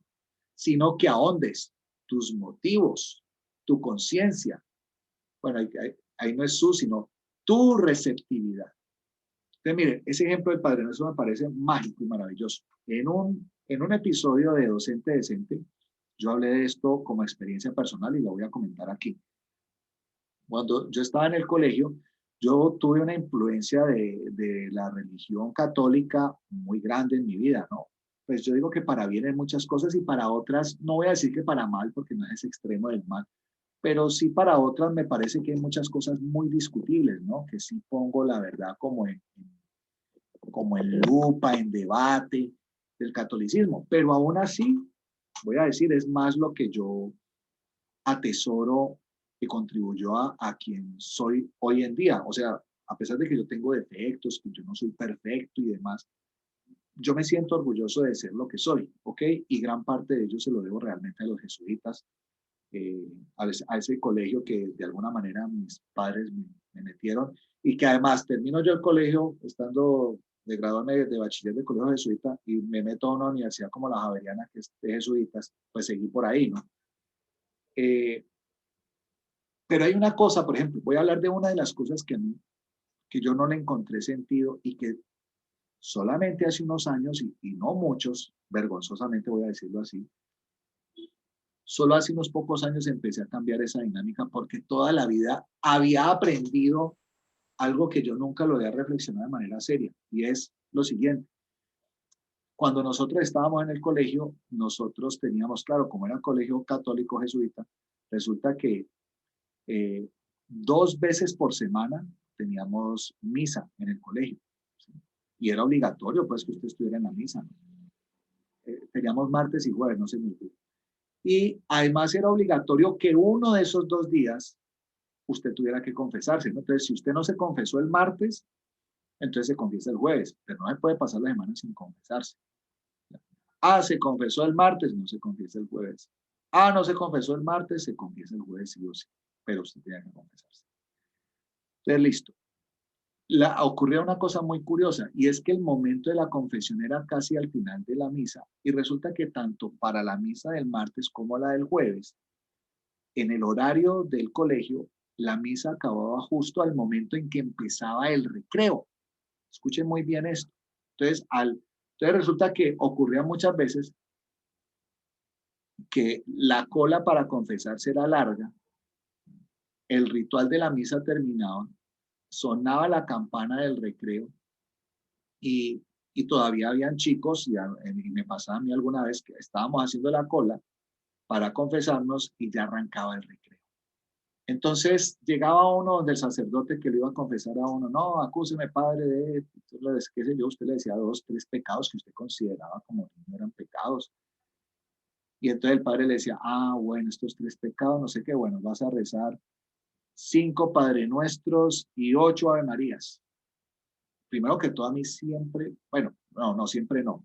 Tiempo después, uno de niño no piensa en eso, o yo no pensé en eso. Pero tiempo después uno dice, bueno, pero yo eso le llamé, usted lo puede encontrar así en mi canal. En el canal Docente Decente puede encontrar esa reflexión que tengo, se titula La economía del pecado. La economía del pecado. Porque se vuelve un término numérico, ¿no? Económico. Entonces, dependiendo de lo que el sacerdote como juez determina la gravedad del pecado, entonces hay un número de Padre Nuestros y Ave Marías por rezar. Esa fue la dinámica con la cual yo me crié en la infancia, que insisto, le agradezco mucho al catolicismo muchas cosas, pero esa, por ejemplo, es un talón de Aquiles serio, que a mí no me, esa es mi opinión, no es mi opinión con el respeto que ustedes puedan tener al respecto. Y como ahora las clases también las pueden escuchar nuestros queridos padres de familia, un saludo para ustedes, padres de familia, señor, señora, abuela, abuelo, mascota. Pues resulta que esto lo digo solo desde mi apreciación, ese modelo a mí me parece tenaz.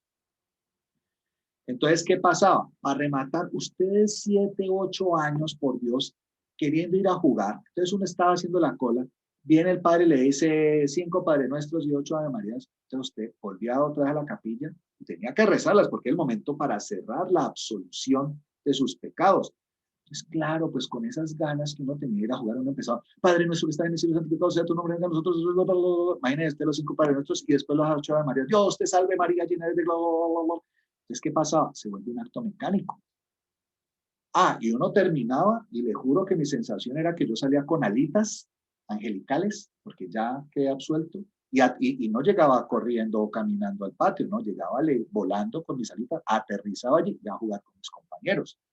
Era el sentimiento de decir, ya quedé absuelto, listo, genial. Pero criarse así toda la vida hizo que en mí ese espacio de oración o de rezar quedara mecanizado. ¿Sí? Y yo no sé por qué a mí me da la impresión, o de pronto es porque como quedé con ese modelo mental, de pronto solo es problema mío. ¿Sí?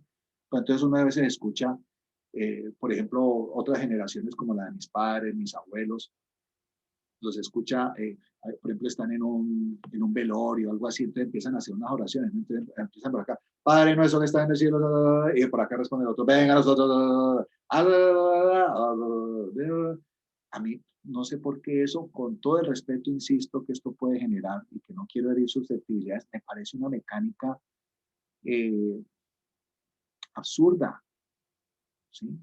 Pero es mi opinión, insisto. Entonces, esta frase llevó a que yo empezara a cambiar algo que yo tenía arraigado en la vida, un modelo de aprendizaje pues, de toda la vida. Yo apenas hace unos años empecé como a decir, hombre, si yo creo en Dios, ¿cómo es que, o sea, Dios, yo le aseguro, esta es mi opinión también, ¿no? Pero yo tengo mi convencimiento, yo estoy seguro que Dios en su infinita sabiduría va a valorar más que usted le rece un solo Padre Nuestro, pero sintiéndolo completico en sus frases, a que le rece 15, 20 a la carrera o mecánicamente, sin pensar usted lo que está sintiendo.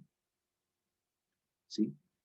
Oiga, yo no sé después de tantos años cuando empecé a hacer la oración del Padre Nuestro solo una vez, la primera vez que lo hice, que empecé a recorrer la frase por frase, me sentí tan diferente. Habían frases que yo como que no les había parado bolas jamás y que empecé a rezarlo, a ahondarlo, a reflexionarlo. Y no, pues primero que todo es una frase, estoy de acuerdo con la gente pues que es muy devota, que dice que el Padre Nuestro es una oración maravillosa, que quizás es la más importante del catolicismo, seguramente no lo sé, pues no voy a ser injusto con otras oraciones que haya, pero sí sé que es una oración muy buena, muy bonita, que tiene de todo. Y que eso solo lo vine a entender hace unos pocos años. Entonces usted imagina, a mí me parece eso vergonzoso. Y creo yo que en eso los jesuitas, al menos los que me tocó en mi época, de pronto eso habrá cambiado y ojalá, de hecho, ojalá que sea así. Digamos que no nos dieron esa parte reflexiva que me parece que era valiosísima. Nos formaron en muchos valores que, como les digo, atesoro y agradezco en el alma, porque parte de lo que yo soy es por esa filosofía jesuita y me gusta, pero ese es uno de los ejemplos que a mí me parece que no, y que me costó cambiar, entonces por eso me detengo aquí a que mastiquemos y analicemos esta frase que hay aquí, esta diapositiva, porque el ejemplo del Padre Nuestro me parece que es fundamental. Me costó cambiar eso, porque como les digo, yo estaba más como con la dinámica repetitiva, cuadriculada, y además pues que tiene que ser un número de veces determinado, y si no, pues no vale. Entonces creo que le cambié la mirada a ello.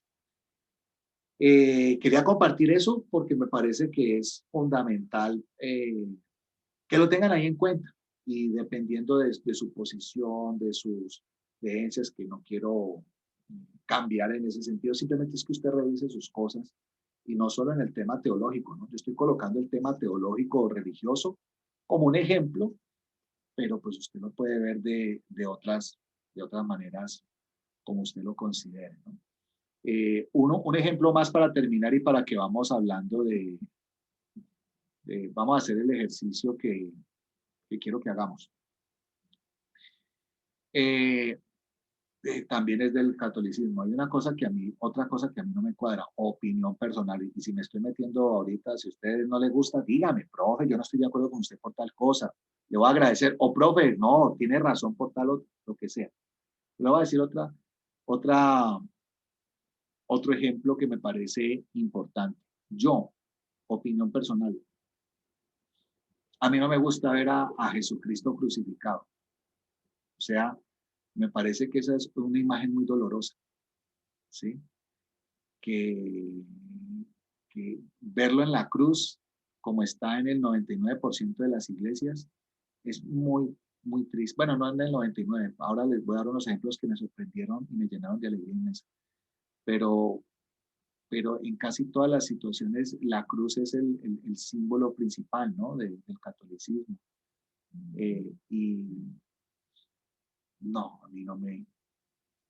Qué pena pues, si de pronto alguien en este momento se fue de espalda y está, mejor dicho, madreándome al otro lado. Me disculpa, pero lo hago con todo el respeto, simplemente le doy mi opinión.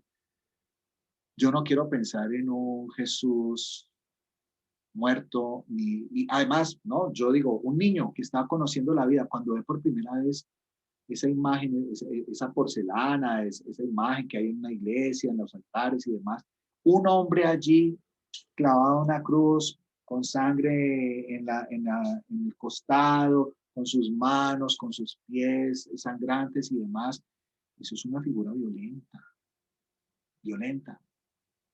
Yo recuerdo que donde vive mi mamá vive en el barrio Nuevo Tequendama de aquí de Cali, hace muchos años atrás, muchos. A mí me sorprendió gratamente que en la iglesia del barrio, la iglesia está en una zona que es como limítrofe entre Camino Real y Nuevo Tequendama, pero la iglesia está en la zona de Nuevo Tequendama, pero ahí pasando un puentecito está Camino Real. Bueno, el punto es que esa iglesia, de pronto algunos la ubicarán, hace unos años atrás, bueno, cuando recién nosotros nos fuimos a vivir a ese barrio que fuimos de los fundadores de la etapa 2 de Nuevo Tequendama, entonces la iglesia pues tenía su Cristo así normal, allí crucificado, pero yo no sé en qué momento cambiaron eso y resulta, ¿saben cómo era la imagen en el altar de Jesús? Era, a ver cómo les explico, era la cruz destrozada, partida, y Jesús resucitado como saliendo de ella. Entonces, además era una imagen bacanísima porque, como les digo, era la escultura de Jesús en tamaño real, o sea, un tamaño humano real, ¿cierto? Pero la habían puesto con unas vigas especiales para que se viera ya libre de los clavos, de las manos, de las piernas, de los pies, perdón, y como flotando, ya daba la imagen de que estuviera flotando, estaba sostenido pues por unas vigas, pero que no era fácil de ver porque estaban acomodadas muy bien, por cierto. Y atrás la cruz partida, ¿no? Oiga, esa imagen a mí me parecía fantástica, maravillosa, única. Y me daba emoción. Yo decía, es que además yo no conozco las otras religiones, yo no sé cómo son la religión budista, los Krishna, los mahometanos, bueno, en fin, tanta cosa que hay que respetar además. Pero dentro de lo que yo sé, o puedo estar equivocado, pero creo que el único que en la historia dice que han resucitado es Jesús, ¿cierto? Entonces digo, ¿cómo no recordarlo a él desde su resurrección, por Dios? Que él dio la vida por nosotros y que por eso la cruz y todo eso, sí, pero ¿por qué ponernos como en un karma de culpabilidad? ¿Sí? ¿Por qué no ponernos en un sano recuerdo de esperanza, de si somos unas personas, si tenemos una vida apropiada y positiva, es pensar en esa resurrección. ¿Sí? Entonces, ver la imagen de él a mí en esa capilla me parecía fantástico. Oiga, yo no sé qué pasó, yo estoy convencido que seguramente desde las altas instancias de la iglesia obligaron a que quitaran eso y lo volvieron a poner crucificado. ¿Sí? A mí me pareció triste y lamentable. Hace poco en una iglesia también de la zona, no de Nuevo Tequendama, sino del barrio Tequendama, donde hay mucha zona médica. Usted ve, hay un parquecito ahí en ese barrio, hay una iglesia. En esa iglesia también el Cristo no está crucificado, Jesús no está crucificado. No está la cruz partida como está en la otra, pero está allí libre de la cruz, ¿no? También me pareció muy bonito. Entonces, todo esto es cambiar los modelos, ¿no? De aprendizaje, eso es otro tipo de cambio. En mi mente yo tengo a la concepción de ese ser tan importante para la humanidad que fue Jesús. Yo no lo pienso crucificado, siempre me gusta verlo resucitado. Bueno, cierro allí, Dios mío, eso quedó ahí grabado, yo no sé después qué va a pasar, pero bueno, en todo caso es con mucho cariño el comentario. Bien, vamos a dejar aquí una pausa porque vamos a hacer el ejercicio que les dije. ¿Alguien quiere comentar algo antes de hacer el ejercicio? No sé, ¿alguien quiere comentar algo? Cualquier cosa que se quiera decir, con todo cariño la recibo. Escucho.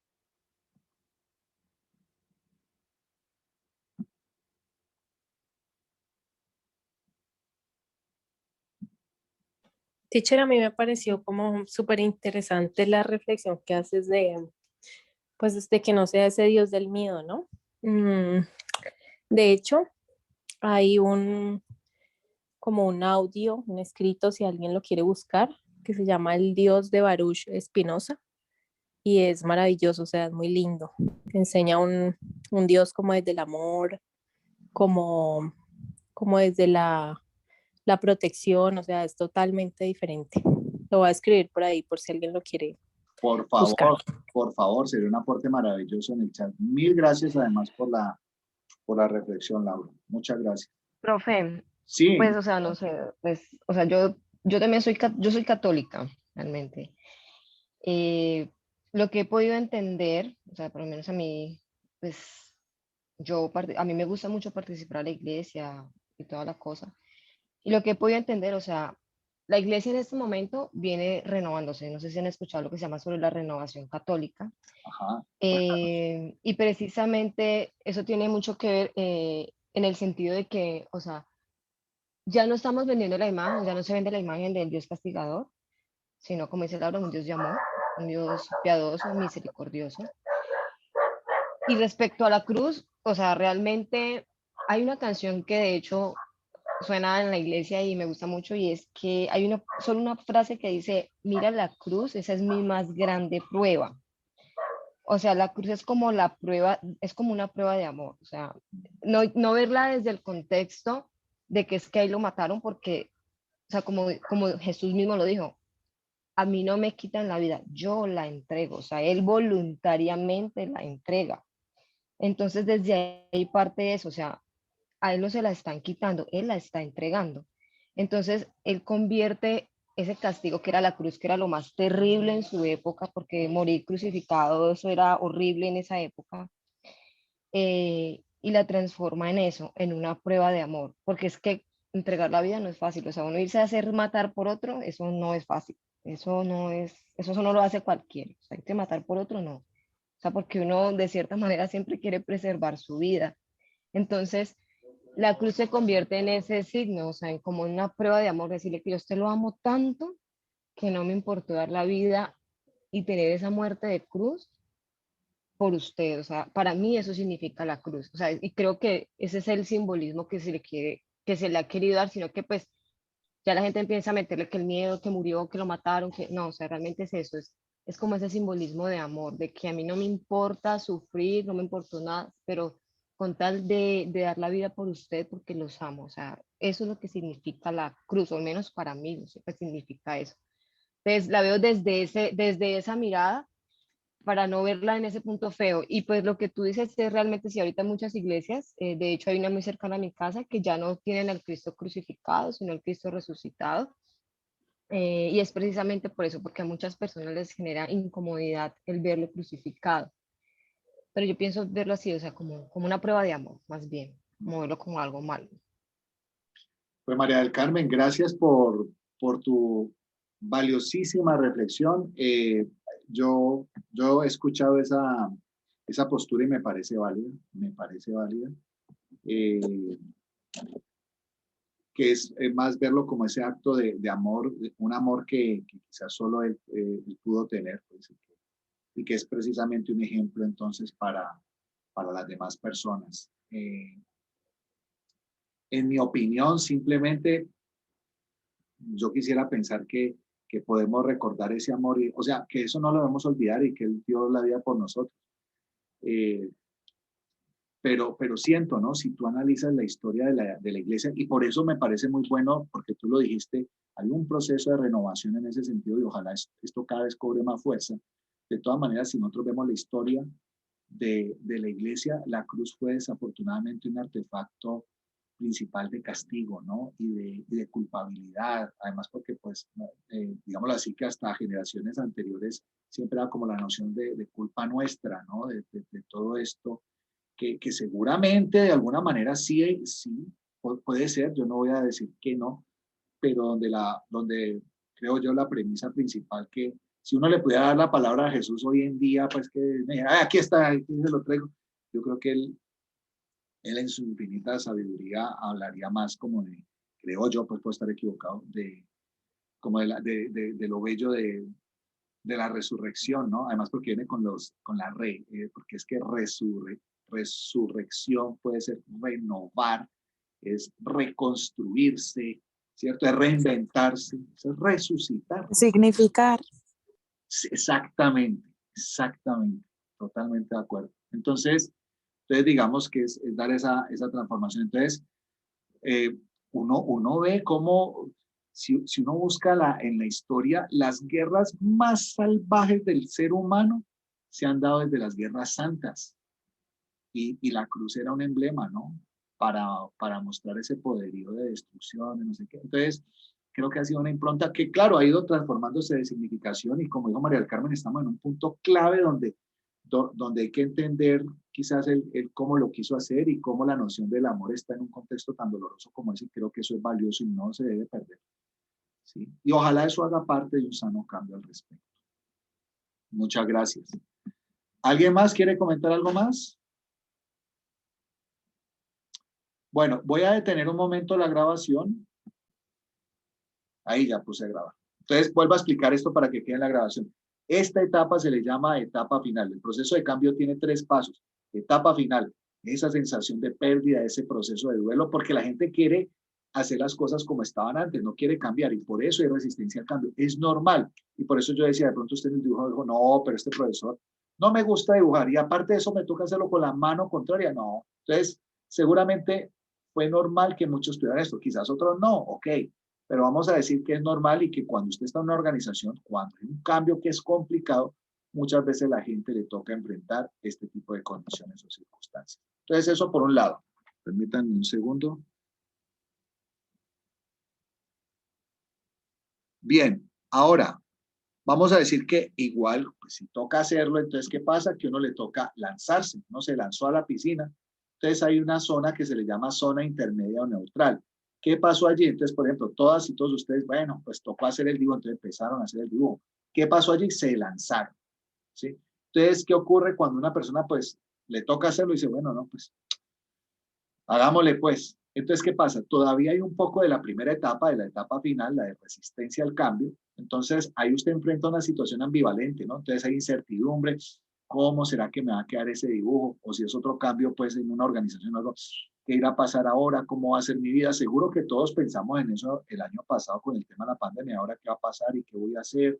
Sí, pero pues toca lanzarse a ver qué es lo que va a pasar. Entonces, hay todavía negación, ¿sí? Hay resistencia. Pero más allá de la negación y la resistencia, ya empieza a haber un inicio de la aceptación. Usted empezó a hacer el dibujo, no sé qué. Y llega un momento, que tampoco está equivocada la diapositiva, que se le llama etapa inicial. Es la tercera y última fase de estos 3 pasos de cambio. La etapa, ¿por qué se le llama etapa inicial? Porque usted en realidad todavía no ha aprendido, no tiene un nuevo aprendizaje. pero dejó la puerta abierta para ello. Es que antes usted ni siquiera la tenía abierta, estaba cerrada. Entonces, por ejemplo, hoy usted dejó la puerta abierta a este cambio.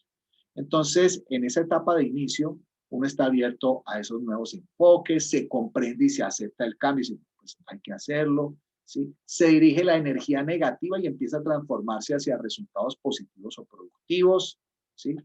Miren, yo me he encontrado ejemplos, ustedes no me van a creer estos dos ejemplos que les voy a dar. Un estudiante que pasado el tiempo me contó, no, profe, me gustó tanto el ejercicio que ahora yo soy ambidiestro, ¿no? Yo ya manejo las dos y me gusta estar alternando, ¿no? Y lo hago con intención, además para no olvidar. Genial, qué bacán. Pero ese no fue todo, ¿no? Una estudiante, esto fue en la autónoma, me iba diciendo, profe, esa actividad me gustó tanto que, le cuento, ya manejo los dos brazos ambidiestro, pero además ya estoy empezando a escribir con el pie derecho. Y yo, hay que hablar, venga que a meterme a mí cuentos, ¿no? Y yo le estaba diciendo así, oiga, pues se ha quitado el zapato esta mujer, ha agarrado un lápiz y en una hoja escribió su nombre. No le voy a decir que le quedó divino ni nada, pero lo escribió.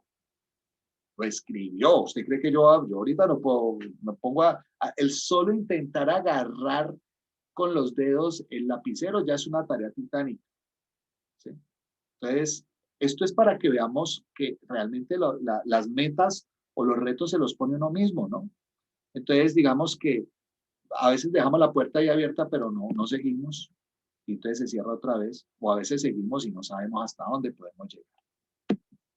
Para terminar hoy, vamos a decir además que entendamos que el tema del aprendizaje nos lleva, qué pena si no se ve muy bien, pero cuando usted tenga las diapositivas lo puede ver y lo va a ver mejor. Aquí al lado de este muñequito que está de pie dice situación actual versus situación deseada. Entonces, ¿qué pasa? Cuando uno entiende que la situación actual va a ser diferente a la deseada, hay un proceso de cambio.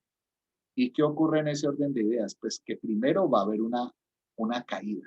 Si ustedes ven, aquí no hay una línea recta ni una línea ascendente, sino una serie de líneas fracturadas que van hasta acá abajo para luego empezar a subir, ¿sí? Entonces, ¿qué pasa? Que en una organización hay que trabajar con buen liderazgo, visión, sabiendo que hay una estrategia, administrando el cambio y sabiendo que la gente en un principio cae. Entonces, miren, seguramente que para muchos o muchas de ustedes su primer dibujo no es estéticamente una maravilla, pero es su primera versión. Quiérala, atesórela, porque además usted se va a dar cuenta cómo después empieza a subir. Si usted hace esa versión que vamos a llamarle hoy versión 1, pero qué sé yo, dentro de 2 semanas hace una 2 y después hace la 3 y seguro al fin de año, por ejemplo, hizo la versión 12, le aseguro que esa versión 12 va a ser diferente a esta primera versión y usted va a ver que empezó a subir. Eso es lo que ocurre en las organizaciones. Entonces se desarrolla el compromiso, hay acompañamiento emocional, pero también efectivo, hay capacitación y entrenamiento hasta que se logra la situación deseada. Entonces entendamos que en todo proceso de organización hay una curva o caída.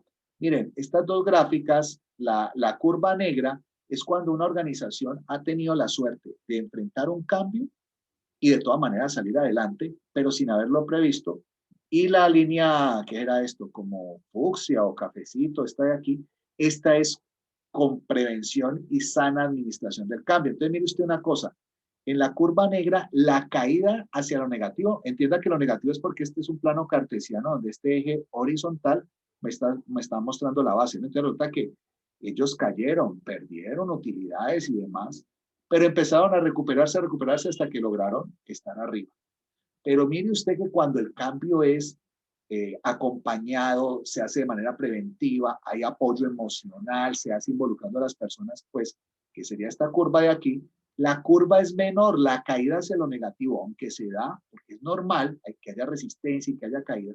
Miren que no se cae tan abajo como se cayó en la curva negra. Entonces, y además, en el tiempo se reacciona más rápido y se llega a resultados positivos superiores. Entonces, esto es para entender cómo un proceso de cambio va a implicar muchas cosas. Y nosotros desde la psicología tenemos que ser unos facilitadores en los grupos humanos para muchos procesos que hay muy complejos en este tema. Bueno, yo voy a dejar allí porque, digámoslo así, hasta ahí quiero que lleguemos hoy. Dentro de 15 días vamos a empezar a hacer unas actividades, insisto, que van a ser ya evaluativas y demás. Yo les contaré el panorama cómo es. pero por ahora hasta allí. Quiero saber si fui claro, si hay preguntas, si hay reflexiones, si alguien más quiere comentar algo, en fin.